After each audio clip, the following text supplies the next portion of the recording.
Hi, ladies. Hi. Hi. So I'm excited to talk to you guys about money and career on Clever Girl Finance TV. And you guys are all working women.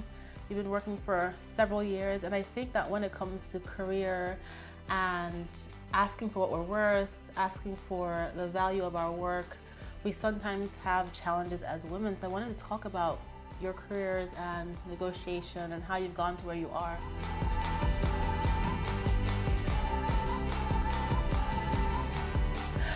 So, how do you feel about negotiating, or how have you negotiated at work? Either getting into a new job or a promotion, or projects, leadership, things like that. So I think for me, when I discovered negotiation, I started getting trigger happy. So I started just negotiating for everything. I think that where I am in my career now, from a financial perspective, from a level perspective, I wouldn't have gotten there had I not negotiated, right? Because no one's ever going to give you what you think you're worth.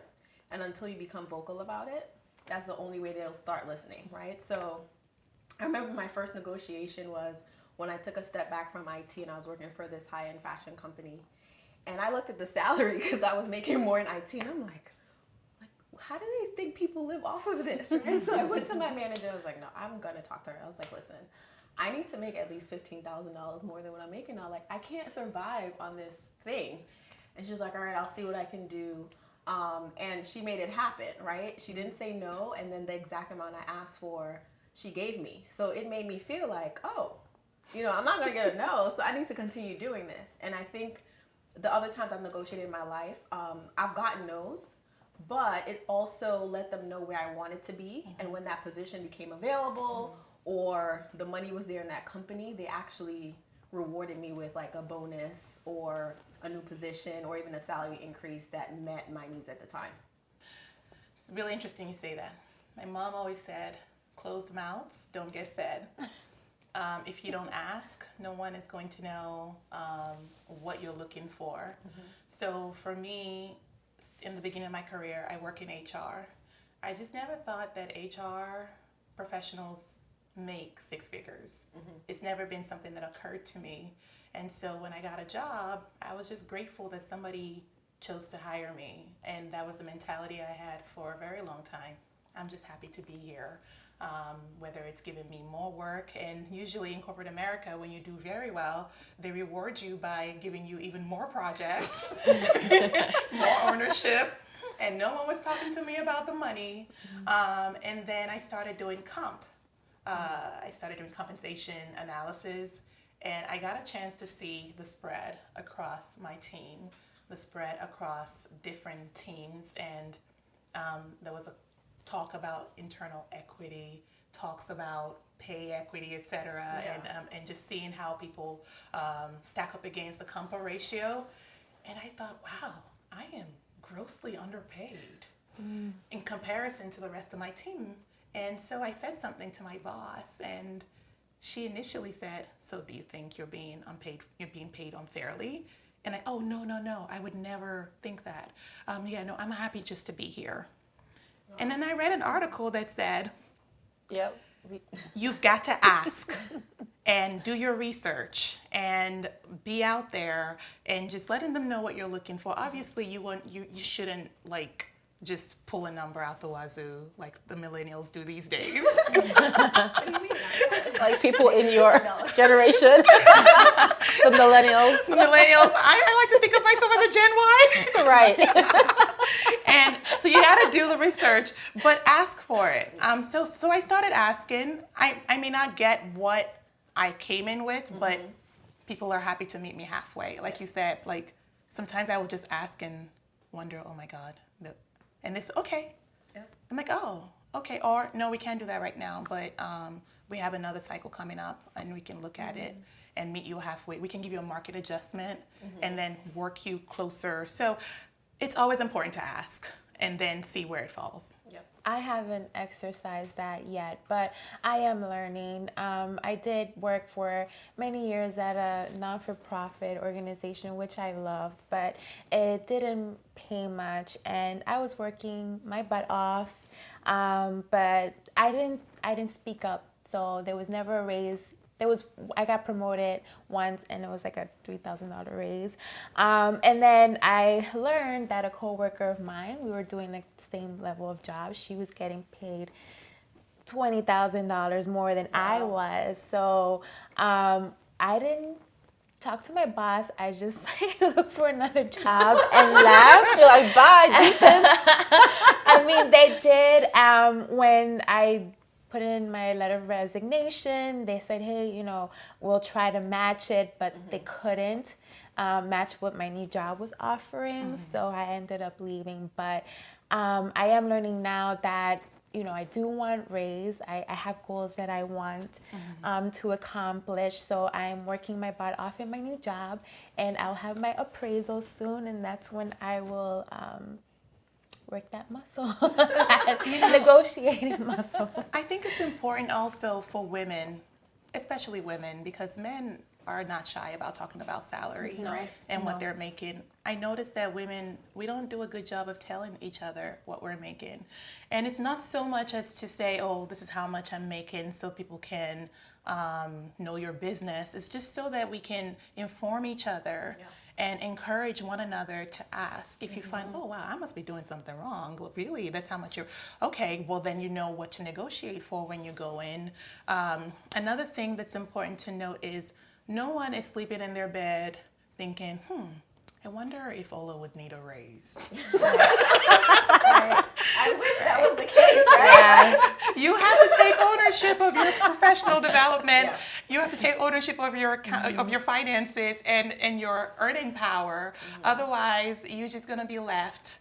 No one is thinking about that unless you make it important. Then somebody will pay attention to it. Yeah. And when I worked in HR for a little bit, I worked in recruitment, and it'll allow me to see for every position there's a range. There's always a range. So sometimes you're not necessarily going to be at the top of the range, and some people are like, oh my God, that's going to be $5,000 more than what I make now, so I should take it. No, you need to ask for more. Because if they go lower, then at least it'll meet you where you actually want to be. Yeah. And let's face it, like $5,000 over how many paychecks in a year is like $5, right? Like, because Uncle Sam takes 60%, and then you're left with like, okay, I could buy like a chai tea latte. Yeah. That's it, right? But so I think it's important to understand that there is wiggle room, and if you're bringing value to that employer, they should be able to reward you. And if money is what rewards you, then let it be that, right? Yeah. Negotiation could also be asking for more time off, right? Yep. Or saying, you know what, I want to go to a professional conference annually that you guys pay for. So there's a range of things that you can ask for in negotiation, and I think we do focus on just salary. But think about your entire package. Think about what will make your life better. For me, I have a young son, so I want to be able to have flexible work environment. I want to be able to work from home a certain amount of times a week. If you don't understand that, then it means I need to move to another job. And I will say that to you straight face. And if you say, no, you need to be in the office every day, I will start looking. Period. Just because I want my life, I want to be happy, right? And that defines my happiness. So I'm going to ask for it. I always tell people when they come to me and say, oh, I got a job offer, I encourage folks to look at the full employee value proposition. And it's your total comp package. It is the benefits. It's the culture. Do you fit in? And how can you negotiate for your most the best beneficial situation for you? You talked about professional development, conferences, etc. It's also about, who do I get to work with? Do I get to pick my own project? What is, how can I leverage my mentor in relationships?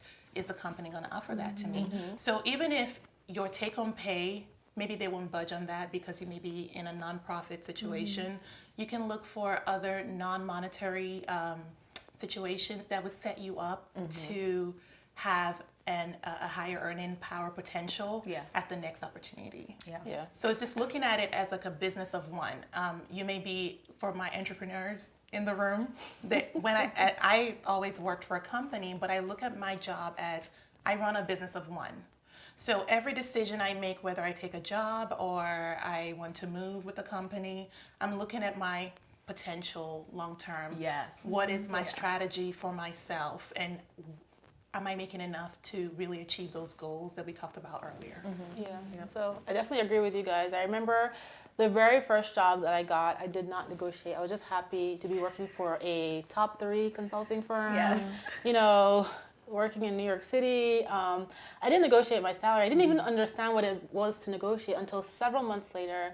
You know, even I think in my contract there was something about no discussions on employee compensation, but people talk about it anyway. And I remember we went to lunch somewhere, and I sat down and we started talking about our salaries, and I realized that on that table I was the lowest paid person, and it was because I didn't ask. I didn't ask for a sign-on bonus, so I didn't get one. I didn't ask for an increase in my salary, so I didn't get one. And that initial salary is a big deal because that's the percentage of which your bonus and your raises are calculated on for the most part, right? Your life insurance. Exactly. So 401k match.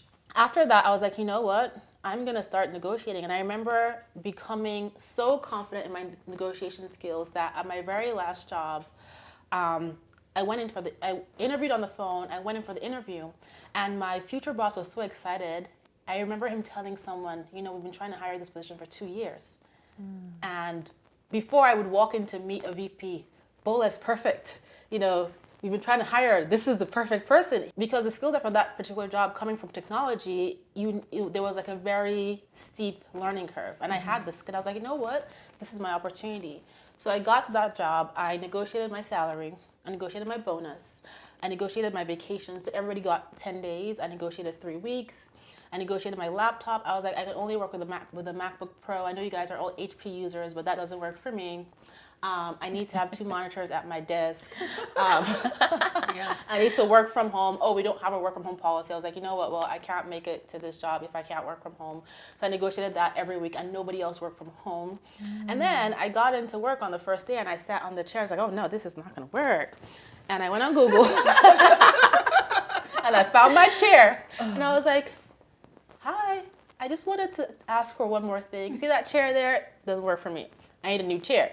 And he gave it to me because they knew the value of what I was bringing to that job. And to me, I was like, wait a minute, if I had been doing this all along, can you imagine? Yeah. And so if you don't, the worst thing they can say is no. There's some things I asked for that they're like, okay, girl, you're reaching.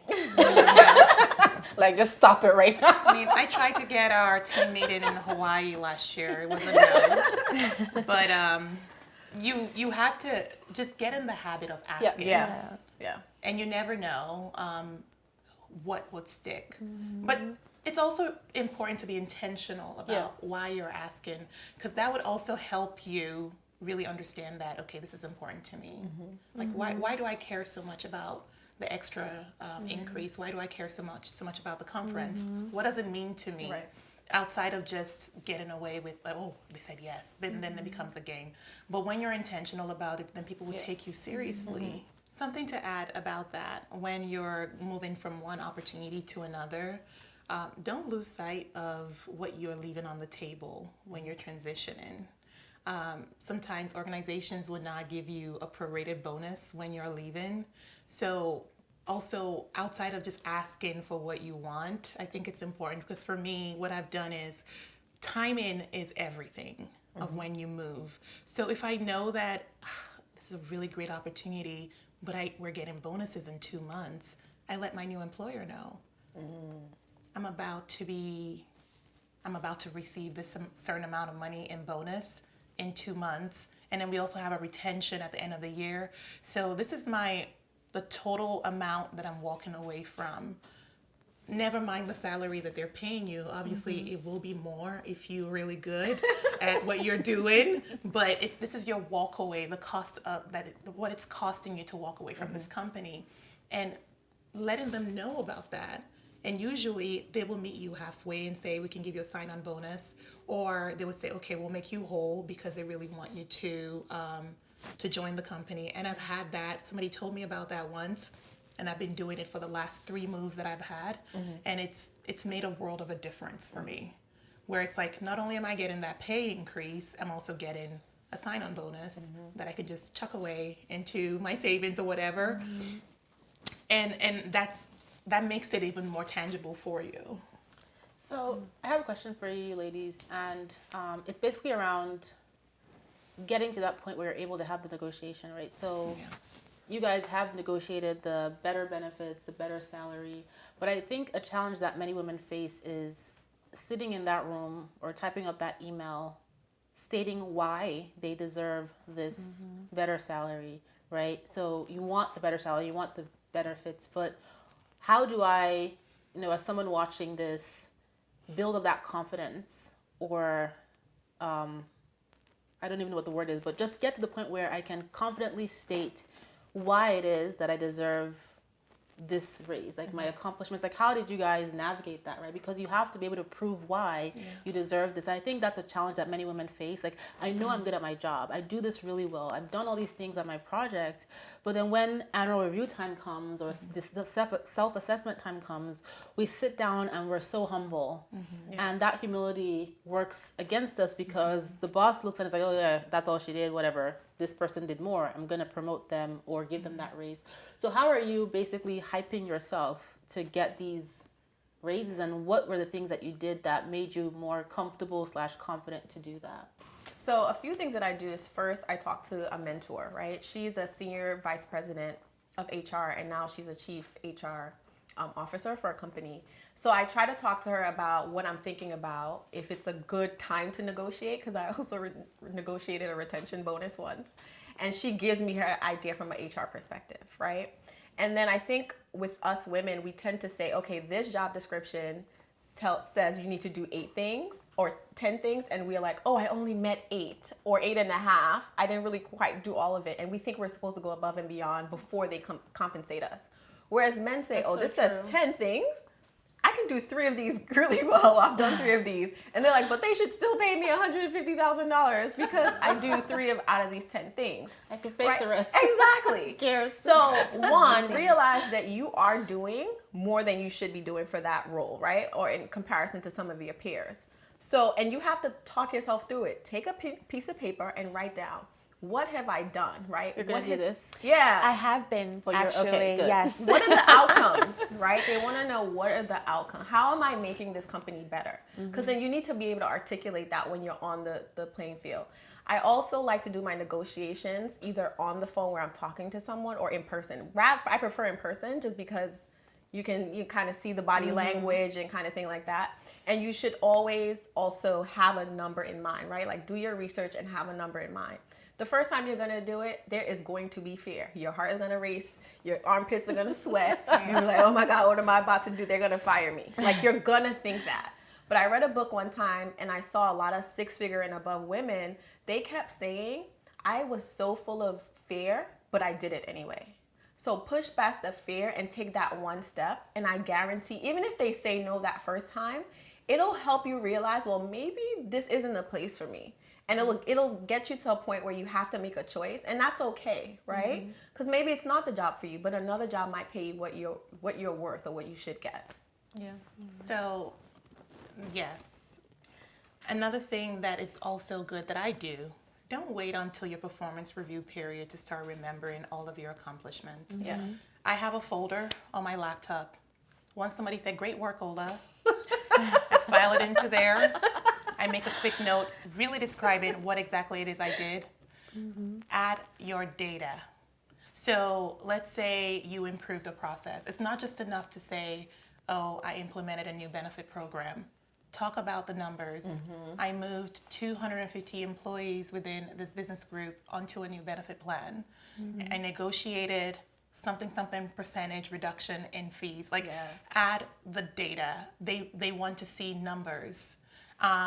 I try not to do I believe I deserve this because that's all emotions. I give you the receipts, and then I say, based on what I'm seeing in the market trends, this is what somebody with my level of experience is making. Yeah. This is what this is where I'd like to be. Yeah.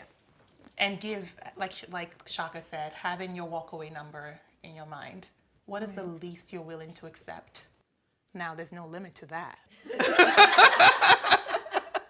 So, it's important to think like a man. I know it's a very sexist thing to say, but I have sat across entry-level men, white male, who have zero experience. No experience doing this. Zero. They will have no experience and they will interview like a boss. Yes. They will interview like they've been working for 30 years. Yes. Until it's time to do the work. Yes. But continue. Because I've seen that. Yes. I ask, so what is your salary requirement? Well, I see that this is a manager assistant position in Washington, D.C., so I am willing to move from LA to DC to do the job for nothing less than $100,000. And they'll look you dead in the eye. That's interesting. Well, thank you for that. So this position does not pay that. It's an entry-level position, and the range is 50. Okay, I'm willing to accept that. So it's like they're just shooting their shot. Yeah. And they get What the can job. I get? Yeah. But they're so confident about Right, it. right. That's the difference, right? Yeah. They ask, right? And even if they don't have the experience, they fake it until they make it. Yeah. But we like, oh, I don't know if I should ask. I don't want to offend them. Right. Oh, I don't know how to do this. Well, let me just wait. Yeah, we're always so worried about what they might think, or I heard once that they're not gonna take back the offer that they just gave you. They'll just say, no, we can't meet that. Let me give you a secret about that. And you've done recruiting before. You know how hard it is to find that one candidate. Like my boss said, we've been looking for her for 2 years. I was like, 2 years? They are willing to do, at the moment once an organization says that's the person for the role, they're willing to do whatever is reasonably necessary, because I have rescinded an offer before because the person was just being unreasonable. Right. They were asking. Like, I need a special coffee mug to go with my special chair. yeah, like this is just I need an armrest. Yeah. You know what? We actually change our mind. You know, like so whatever's reasonably necessary, they're willing to do it. And also, like she said, there's a range.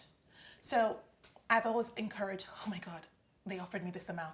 It's so much. That's because you're seeing it's probably the most money anyone ever offered you. Right. But you don't know what their HR team is showing on the other end. And organizations usually bring you in at 25 to 50% percentile.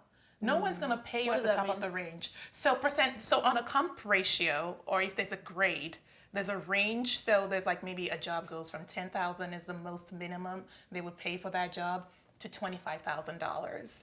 And they would usually bring you in at the 25th to 50% percentile to give you room for your increases over the years, right? No one is really going to bring you in at the top unless it's a very hard to fill position. And they'll be honest with you and say, we're bringing you at the top of the range. Yeah. There's no more room for us here, but maybe we can do a sign-on bonus. These are all great points, ladies. And I will also add that, sometimes you get to a point in a job where you try to negotiate and the answer is no. It can't happen, it won't work. The position is no longer working for you. The compensation is no longer working for you.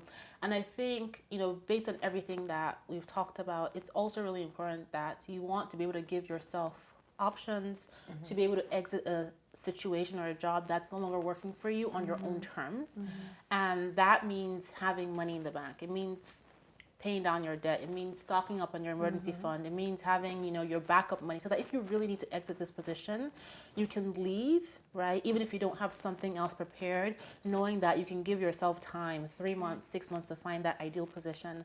I think sometimes the financial aspect, right? Not having the backup fund is a reason why people stay stuck at jobs that they cannot stand. And sometimes you're in a job that you hate and you don't even have the time or capacity to get a better paying job because you can't go and do the certification because you don't have that time. Yeah. Or you get home, you have your kids there. It's really hard for you to go for the interviews even though you've dusted up your resume. Like you can't take time from work to actually drive to get the interview done because of other things.